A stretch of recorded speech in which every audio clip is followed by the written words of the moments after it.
Hay una pregunta que nadie se ha atrevido a hacerse en voz alta. Una pregunta incómoda, perturbadora, que cambia completamente la forma en que ves a ese hombre con el gorro verde, al niño travieso, al doctor torpe, al vigilante bonachón. Una pregunta que los herederos no quieren que hagas, que las televisoras prefieren que ignores, que los abogados de 3 países llevan años tratando de enterrar bajo toneladas de documentos legales y acuerdos de confidencialidad. ¿Qué pasó realmente con el dinero de Chespirito? No el dinero de las caricaturas, no el dinero de los juguetes o los disfraces de Halloween. Estamos hablando de una fortuna que los expertos en propiedad intelectual calculan en más de $4.000 millones generados desde 1971 hasta hoy. Una cifra tan grande que resulta casi imposible de procesar. Y sin embargo, Roberto Gómez Bolaños, el hombre que creó todo eso, el hombre que escribió cada guión, que inventó cada personaje, que construyó ese universo desde cero con una máquina de escribir y una imaginación sin límites, murió el 28 de noviembre de 2014 sin haber visto la mayor parte de ese dinero jamás. Murió en una cama de hospital en Cancún, con el cuerpo devastado por el Parkinson, rodeado de personas que llevaban años peleando entre sí por lo que él había creado. Murió después de haber firmado contratos que nunca debió firmar, después de haber confiado en personas que usaron esa confianza como arma. Murió sabiendo que algo estaba profundamente mal, que el mundo que había construido con tanto amor se había convertido en un campo de batalla donde él ya no tenía ningún control. Y lo más oscuro de todo esto no es la cantidad de dinero que perdió. Lo más oscuro es cómo lo perdió. ¿Quién se lo quitó? ¿Y por qué nadie, absolutamente nadie en el mundo del espectáculo mexicano, quiso hablar de eso mientras él todavía vivía? Porque hay cosas que en México simplemente no se dicen. Hay conversaciones que ocurren detrás de puertas cerradas en oficinas de Televisa, en despachos de abogados de Polanco, en reuniones familiares que se vuelven negociaciones de negocios. Conversaciones donde el arte no importa, donde el legado no importa, donde el único idioma que se habla es el dinero. Esta es la historia real de Roberto Gómez Bolaños. No la que te contaron en los homenajes póstumos. No la de los discursos emocionados y las lágrimas televisadas. La otra historia. La que ocurrió en paralelo, en silencio, mientras el mundo seguía riendo con el Chavo. Para entender cómo todo se derrumbó, primero tienes que entender de dónde vino. Y eso significa regresar a un momento específico, a una ciudad específica. A un joven de 20 y tantos años que no tenía absolutamente nada excepto una inteligencia extraordinaria y una necesidad desesperada de demostrarle algo al mundo. Roberto Gómez Bolaños nació en Ciudad de México el 21 de febrero de 1929. Su padre, Francisco Gómez Linares, era un pintor de cierto reconocimiento que murió cuando Roberto tenía apenas 5 años. Esa ausencia temprana lo marcaría para siempre. Los psicólogos que años después analizarían su obra hablarían de un hombre que pasó toda su vida adulta buscando aprobación, buscando ser querido.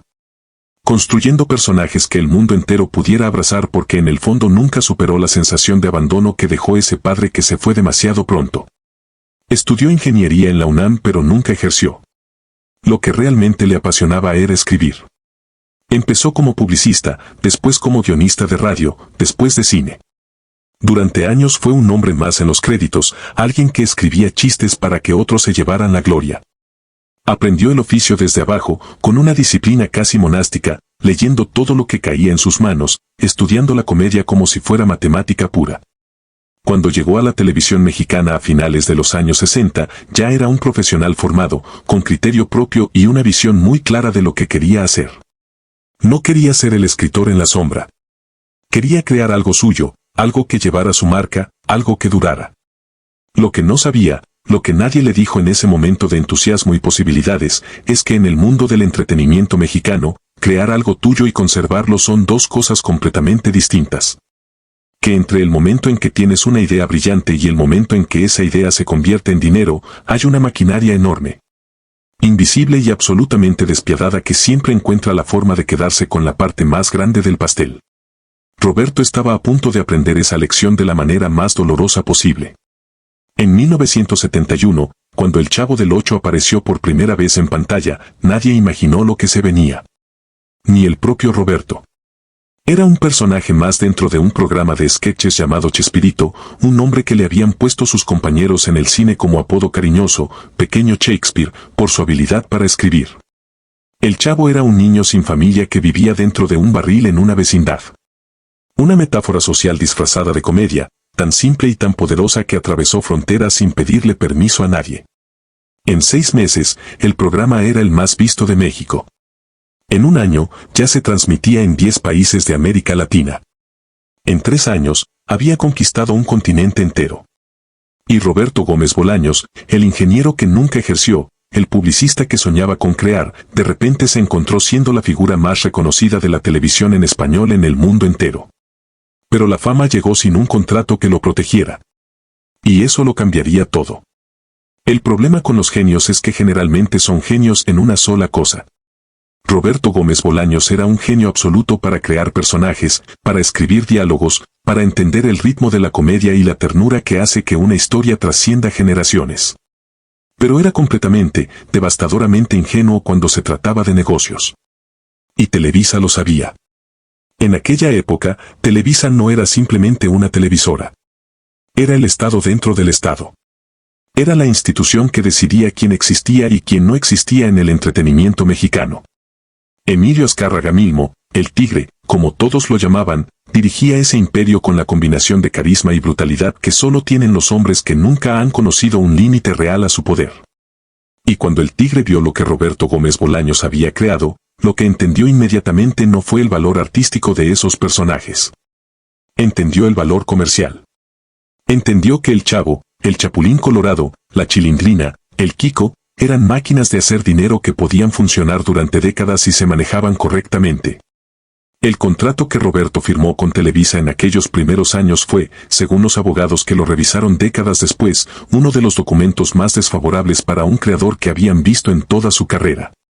Roberto cedió derechos de explotación comercial de sus personajes a cambio de un salario fijo y un porcentaje de regalías que sobre el papel parecía razonable pero que en la práctica, gracias a una serie de cláusulas enterradas en el lenguaje técnico del contrato, nunca funcionó como debería. ¿Por qué lo firmó? Esa es la pregunta que todos hacen. Y la respuesta es incómoda porque no tiene que ver con ignorancia solamente. Tiene que ver con el contexto. En el México de los años 70, no se le decía no a Televisa.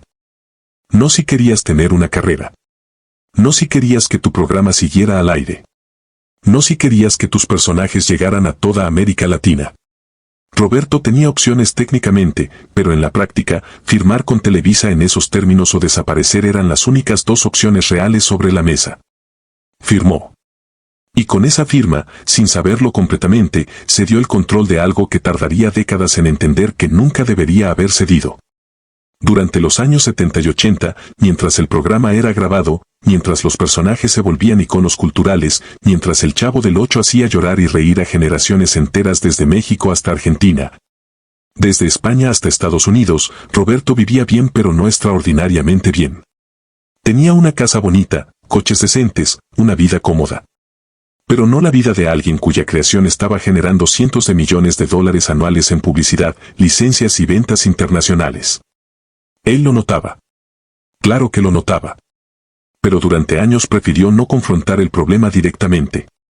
Era un hombre que evitaba el conflicto, que prefería resolver las cosas con humor, con diplomacia, con esa gentileza que todos los que lo conocieron describen como una de sus características más genuinas.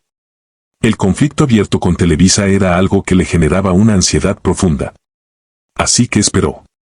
Y mientras esperaba, el tiempo pasaba y los contratos se renovaban y los personajes seguían generando dinero que nunca llegaba completo a sus manos. Hay un año que marca un antes y un después en la historia de Roberto Gómez Bolaños. Un año en que todo lo que había funcionado, aunque de forma injusta, empezó a desmoronarse de maneras que él no había anticipado. Ese año es 1992. Para entonces, Roberto tenía 63 años. Había grabado más de 3.000 episodios entre El Chavo y El Chapulín Colorado. Era el hombre más querido de la televisión en español en el mundo. Y también era un hombre profundamente solo en el sentido más importante. Su primer matrimonio con Graciela Fernández, con quien tuvo 6 hijos, había terminado años atrás en circunstancias que sus biógrafos describen con eufemismos cuidadosos. La familia estaba fragmentada, las relaciones con sus hijos eran complicadas, y ese vacío emocional que lo había acompañado desde la infancia seguía ahí, intacto, detrás de todas las risas y todos los aplausos. Fue en ese momento de vulnerabilidad cuando conoció a Florinda Mesa. Decir que Florinda Mesa es un personaje controvertido en esta historia sería quedarse muy corto. Para sus defensores, fue la compañera de vida que Roberto eligió libremente, la mujer que lo amó genuinamente y que cuidó de él durante los años más difíciles de su enfermedad. Para sus críticos, y hay muchos, fue la persona que con mayor eficacia aprovechó la posición privilegiada que le dio esa relación sentimental para convertirse en la administradora de facto de un imperio que no había ayudado a construir. La verdad, como casi siempre, probablemente está en algún punto complicado entre esas dos versiones. Lo que sí es un hecho documentado es que a partir de su relación con Roberto, Florinda fue adquiriendo paulatinamente un control sobre su vida personal y profesional que fue mucho más allá de lo que cualquier pareja romántica normalmente tendría. Empezó a tomar decisiones sobre contrataciones, sobre apariciones públicas, sobre qué proyectos se aceptaban y cuáles no. Los hijos de Roberto de su primer matrimonio comenzaron a sentir que el acceso a su padre estaba siendo filtrado, controlado, limitado de formas que no podían explicar completamente pero que sentían con una claridad dolorosa. Roberto Jr., el mayor de los hijos, habló de esto en entrevistas que sus propios abogados intentaron bloquear. Describió reuniones con su padre donde Florinda estaba siempre presente, donde cualquier conversación sobre temas financieros o legales era redirigida, interrumpida o simplemente zanjada con un "nosotros ya lo tenemos resuelto" que cerraba toda discusión posible. Los demás hijos tenían experiencias similares. Y todos coincidían en algo que tardaron años en decir públicamente porque decirlo era doloroso y porque temían las consecuencias legales. Su padre, en los últimos años de su vida, no tomaba sus propias decisiones. O si las tomaba en un contexto de aislamiento y dependencia que hacía imposible saber si realmente reflejaban su voluntad genuina. Mientras todo esto ocurría en el plano familiar, en el plano legal algo igualmente devastador estaba tomando forma. El litigio más importante de la historia del entretenimiento latinoamericano no apareció en los titulares de los principales periódicos cuando comenzó. Empezó como suelen empezar las guerras más destructivas, en silencio, con documentos, con cartas formales entre abogados, con reuniones a puerta cerrada donde se discutían cifras que el público en general nunca conocería completamente. En 2012, 2 años antes de la muerte de Roberto, los herederos de Ángel Fernández, su primer socio y el hombre que le había abierto las puertas de Televisa, presentaron una demanda civil que sacudió los cimientos del mundo del entretenimiento mexicano. La demanda alegaba que Roberto Gómez Bolaños, en los contratos originales de producción del Chavo del Ocho y el Chapulín Colorado, había acordado compartir porcentajes de propiedad intelectual con Fernández que nunca habían sido honrados. Que décadas de regalías, licencias y derechos de explotación habían sido canalizadas exclusivamente hacia cuentas controladas por Roberto y Florinda, ignorando compromisos legales que podían probarse con documentos firmados. La cifra que los abogados de los herederos de Fernández pusieron sobre la mesa era astronómica. Hablaban de más de $300 millones en pagos no realizados a lo largo de 40 años de explotación comercial de los personajes. $300 millones. Una suma que ponía en perspectiva de una manera brutal la diferencia entre lo que Roberto Gómez Bolaños recibió por su obra y lo que esa obra realmente generó. El equipo legal de Roberto respondió con la misma contundencia. Negaron cada uno de los puntos de la demanda. Presentaron sus propios documentos, sus propias interpretaciones de los contratos originales, sus propios argumentos sobre quién había creado realmente qué y en qué condiciones. Y comenzó una batalla legal que consumiría años, fortunas y la energía de personas que ya no tenían ninguna de las dos cosas para gastar. Lo que hace esta historia particularmente oscura es lo que estaba pasando con Roberto en ese momento. Para 2012, el Parkinson que le había sido diagnosticado años atrás había avanzado de forma significativa. Su movilidad estaba severamente limitada. Su capacidad de comunicación se había visto afectada. Los médicos que lo atendían describían a un hombre que en sus buenos momentos seguía siendo brillante, lúcido, presente, pero que dependía completamente de las personas a su alrededor para prácticamente todo. ¿Qué entendía realmente de las demandas que se estaban presentando en su nombre? ¿Qué comprendía de las contrademandas que sus abogados, elegidos y dirigidos por Florinda, lanzaban contra los herederos de su antiguo socio? ¿Cuánto de lo que ocurría en esos despachos de abogados reflejaba su voluntad real y cuánto era simplemente la voluntad de otros ejecutada en su nombre? Son preguntas que no tienen respuesta definitiva. Y esa falta de respuesta es exactamente el problema. mientras los abogados peleaban en los juzgados, mientras los millones se disputaban en documentos que el público nunca vería, mientras la salud de Roberto seguía deteriorándose en la privacidad de su residencia en Cancún, algo más estaba ocurriendo. Algo que en su momento pasó casi desapercibido pero que con el tiempo resultaría ser uno de los episodios más reveladores de toda esta historia. En 2011, un año antes de la demanda de los herederos de Fernández, Televisa anunció que estaba desarrollando una serie animada basada en los personajes del Chavo del Ocho. Una producción de gran presupuesto, con animación de calidad internacional, diseñada para llevar a los personajes a una nueva generación de niños en América Latina y Estados Unidos. El anuncio fue recibido con entusiasmo por el público. La nostalgia es un mercado enorme y la idea de ver al Chavo, al Kiko y a la Chilindrina en versión animada generó expectativa genuina en millones de personas que habían crecido con esos personajes. Lo que el comunicado de prensa no mencionó, lo que ningún medio cubrió en ese momento porque nadie tenía acceso a los detalles contractuales, es que Roberto Gómez Bolaños no iba a recibir prácticamente nada de esa producción. Los derechos de explotación animada de los personajes habían sido cedidos a Televisa en aquellos contratos de los años 70 de una manera tan amplia que la televisora tenía plena autoridad para desarrollar ese proyecto, sin necesidad de una compensación adicional significativa para el creador. Roberto se enteró de los términos reales del acuerdo de animación de una manera que sus allegados describen como uno de los momentos más dolorosos de sus últimos años. Estaba en su casa en Cancún cuando le presentaron los documentos. Pasó un buen rato revisándolos en silencio, con esa concentración que aún conservaba en sus momentos lúcidos. Y cuando terminó, simplemente dejó los papeles sobre la mesa y dijo algo que la persona presente en ese momento recordó con precisión exacta. Yo creé eso y ahora no me pertenece. ¿Cuándo pasó eso? ¿Cuándo firmé que ya no era mío? La respuesta, por supuesto, era hacía 40 años. 40 años atrás, en un despacho de Televisa, cuando era un hombre joven con sueños grandes y sin un abogado de confianza en quien apoyarse. La serie animada fue un éxito enorme. Se transmitió en decenas de países, generó millones en publicidad y licencias, ganó premios internacionales. Y Roberto Gómez Bolaños, el hombre sin quien ninguno de esos personajes hubiera existido jamás, vio ese éxito desde la distancia, como alguien que mira por la ventana una fiesta a la que no fue invitado. Sus hijos del primer matrimonio intentaron en ese momento intervenir legalmente. Buscaron abogados especializados en propiedad intelectual en México y en Estados Unidos para revisar si había algún argumento legal que pudiera revertir o al menos compensar lo que estaba pasando. Pero se encontraron con un obstáculo que no habían anticipado. Para poder actuar en nombre de su padre, necesitaban demostrar su incapacidad legal, y eso implicaba un proceso que inevitablemente sería público. Doloroso y que usaría a Roberto como peón en una batalla que él mismo quizás no hubiera querido. Decidieron no proceder. Y esa decisión, comprensible desde el punto de vista humano, los dejó sin herramientas legales en el momento en que más las necesitaban.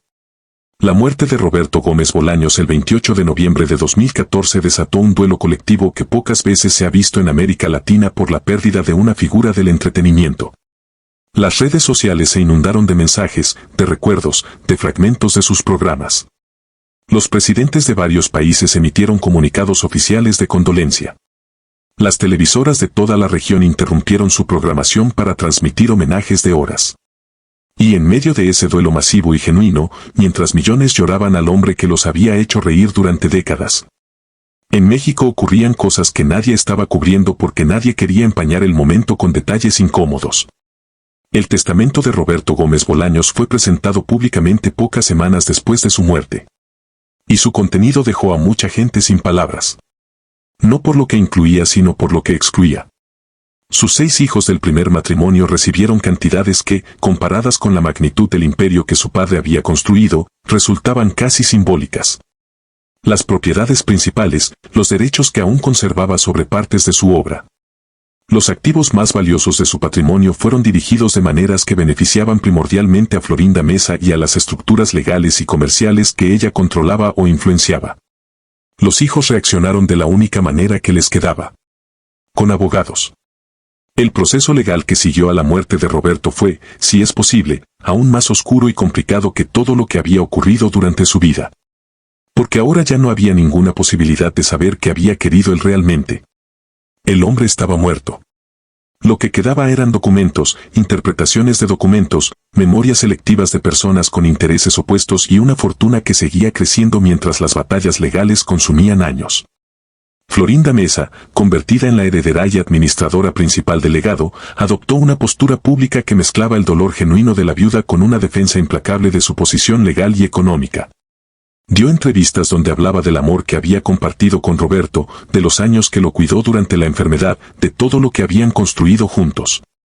Y al mismo tiempo, sus abogados libraban batallas en múltiples frentes contra los hijos, contra los herederos de los antiguos socios, contra periodistas que intentaban investigar las finanzas del legado. Lo que salió a la luz en esos procesos legales fue fragmentario, porque la mayor parte sigue bajo acuerdos de confidencialidad. Pero los fragmentos que se filtraron pintaron un cuadro inquietante. Había cuentas en el extranjero cuya existencia los hijos desconocían completamente. Había contratos firmados en los últimos años de vida de Roberto que varios expertos legales describieron como cuestionables, dada su condición médica al momento de la firma. Había movimientos de activos que habían ocurrido en los meses previos a su muerte de maneras que hacían difícil rastrear exactamente a dónde había ido cada cosa.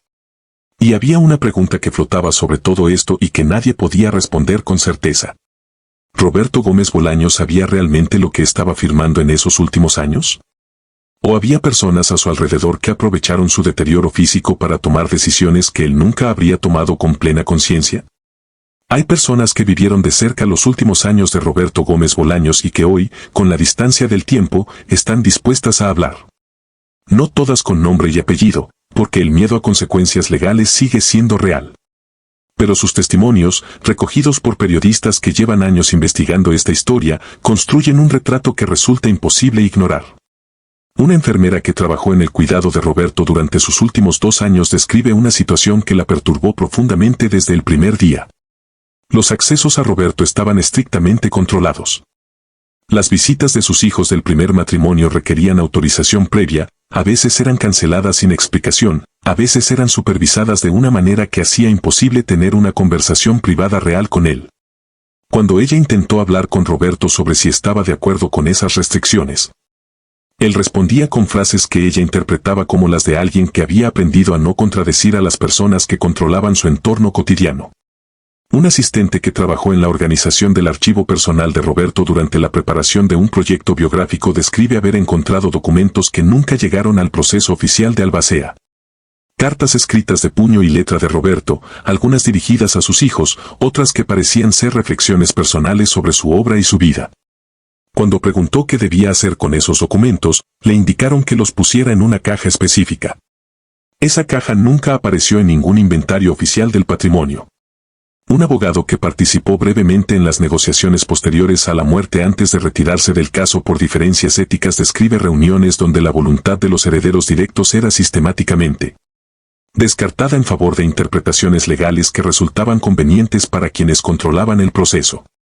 Dice que en esas reuniones se utilizaba el nombre de Roberto, sus supuestos deseos, su memoria, como argumento de autoridad para justificar decisiones que él dudaba profundamente que el creador hubiera querido tomar. Ninguno de estos testimonios constituye prueba legal de nada. Eso hay que decirlo con claridad. Son perspectivas individuales, cargadas de emoción y de posiciones personales. Pero juntas forman un patrón que resulta difícil atribuir simplemente a la coincidencia. El patrón de un hombre que pasó las últimas décadas de su vida siendo protegido y administrado por personas cuyas necesidades e intereses no siempre coincidían con los suyos. El patrón de un genio creativo que entendía el amor, la ternura, la comedia humana con una profundidad extraordinaria, pero que nunca desarrolló las herramientas para protegerse de las personas que usaban esas mismas cualidades, esa misma generosidad y esa misma necesidad de ser amado, como instrumentos de control. Y el patrón de un sistema, una industria, una cultura entera que celebra a sus creadores en vida y en muerte con aplausos y lágrimas, pero que en los detalles reales, en los contratos, en los despachos de abogados, en las cláusulas que nadie lee en voz alta, trata a esos mismos creadores como recursos a explotar hasta la última gota. Roberto Gómez Bolaños no fue una víctima pasiva de todo esto. Era un adulto con capacidad de agencia que tomó decisiones, algunas de ellas claramente equivocadas, a lo largo de su vida. Pero fue también un hombre que nunca tuvo las mismas armas que las instituciones y personas que negociaron con él. Y esa asimetría, esa diferencia brutal entre el poder de crear y el poder de controlar lo creado, es lo que realmente destruyó su legado desde adentro. Hoy, más de 10 años después de su muerte, el universo de Chespirito sigue siendo uno de los activos de entretenimiento más valiosos de América Latina. El Chavo del Ocho se sigue transmitiendo en decenas de países. Los personajes siguen apareciendo en productos de consumo, en parques temáticos, en plataformas de streaming, en campañas publicitarias. La maquinaria comercial que Roberto alimentó con su genio sigue funcionando perfectamente, generando millones que fluyen hacia destinos que sus creadores originales nunca pudieron controlar completamente. Las batallas legales no han terminado. Siguen produciéndose en juzgados de México, en cortes de arbitraje internacional, en negociaciones privadas que de vez en cuando producen comunicados crípticos que los medios reproducen sin entender completamente el contexto. Los hijos del primer matrimonio siguen litigando por lo que consideran su parte legítima de un legado que les fue negado de múltiples maneras. Florinda Mesa sigue siendo la figura más visible en la administración pública de ese legado, apareciendo en homenajes, en conmemoraciones, en proyectos que llevan el nombre de Roberto como bandera. Y Televisa, ahora transformada en Televisa Univisión tras su fusión con el gigante hispano de Estados Unidos, sigue siendo la propietaria de facto de los derechos más valiosos de explotación de esos personajes. Los contratos firmados hace 50 años siguen produciendo efectos en el presente, siguen determinando quién puede hacer qué con esos personajes y en qué condiciones y por cuánto dinero. Hay algo profundamente perturbador en observar todo esto desde afuera. Perturbador porque el Chavo del Ocho no era simplemente un producto comercial. Era arte. Era una reflexión sobre la pobreza, sobre la inocencia, sobre la capacidad de encontrar alegría en las circunstancias más difíciles. Millones de personas en América Latina se vieron reflejadas en ese niño sin familia que vivía en un barril porque ese niño representaba algo real sobre sus propias vidas y sus propias experiencias. Roberto Gómez Bolaños creó algo que trasciende el entretenimiento. Creó un espejo cultural que toda una región usó durante décadas para reconocerse a sí misma. Y ese espejo fue tomado de sus manos, convertido en mercancía, y los beneficios de esa mercancía fueron a parar a manos que nunca tocaron el barril, que nunca escribieron un solo diálogo, que nunca imaginaron un solo personaje. ¿Es eso un crimen? Legalmente, en la mayoría de los casos, no. Los contratos son contratos. Las firmas son firmas. El sistema legal, con toda su frialdad, con toda su indiferencia hacia la injusticia que no viola ninguna ley escrita, diría que lo que ocurrió fue básicamente legal. Pero hay una diferencia enorme entre lo que es legal y lo que es justo. Y esa diferencia, ese abismo entre la letra de la ley y la justicia real, es exactamente donde se perdió el legado de Roberto Gómez Bolaños. La industria del entretenimiento latinoamericano lleva décadas repitiendo este patrón con variaciones. Los creadores firman contratos desfavorables cuando son jóvenes y no tienen poder de negociación. Los intermediarios, las televisoras, los representantes, los socios estratégicos acumulan el control real sobre lo más valioso. Y cuando el creador intenta recuperar algo de ese control, cuando por fin tiene el nombre y la influencia para intentarlo, ya es demasiado tarde. El sistema está diseñado para que llegues a esa comprensión exactamente cuando ya no puedes hacer nada efectivo con ella. Hay una imagen que se me queda grabada cuando pienso en todo esto. Una imagen que varios de sus colaboradores cercanos describieron independientemente, sin conocerse entre sí, como si hubieran visto exactamente la misma cosa en momentos distintos de los últimos años de su vida. Roberto Gómez Bolaños sentado frente a un televisor. Solo. Mirando un episodio del Chavo del Ocho.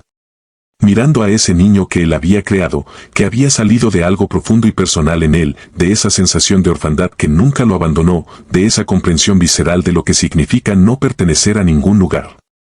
Mirándolo y sonriendo. No la sonrisa de un hombre satisfecho con su fortuna o su posición. La sonrisa de alguien que reconoce algo verdadero en lo que ve. Algo que sigue siendo suyo de una manera que ningún contrato, ninguna demanda legal, ninguna maniobra corporativa pudo quitarle completamente. Porque ahí está la paradoja final de esta historia. Roberto Gómez Bolaños perdió el control de su obra en prácticamente todos los sentidos medibles y concretos.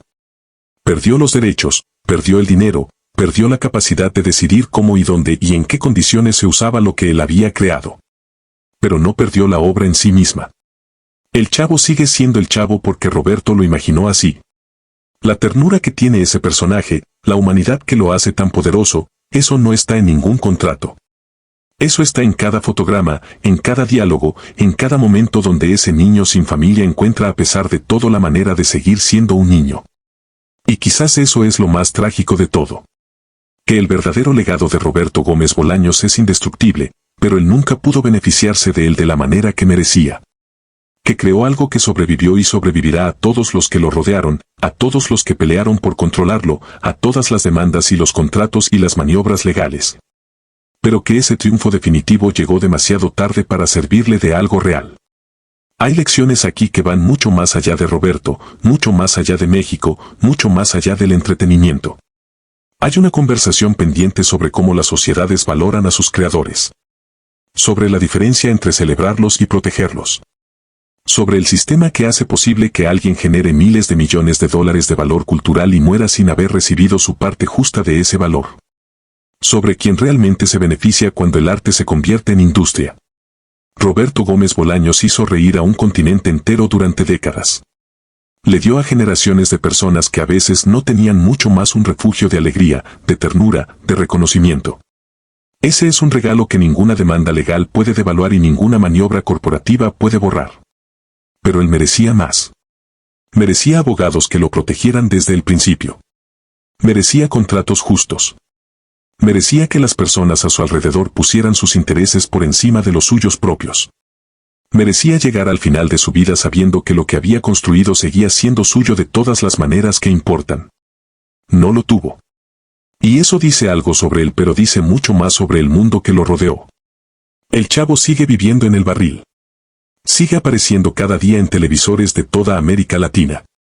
Sigue haciendo reír y a veces llorar a niños que no saben nada de contratos ni de demandas ni de derechos de propiedad intelectual. Sigue siendo exactamente lo que Roberto quiso que fuera. Y quizás eso, a final de cuentas, es tanto la victoria más grande como la injusticia más profunda de toda esta historia. Que la obra sobrevive perfecta e intacta. Que el hombre que la creó no pudo sobrevivir con la misma dignidad. Chespirito vivió para hacer reír al mundo. El mundo se lo agradeció con aplausos. Y luego, en silencio, le quitó todo lo demás.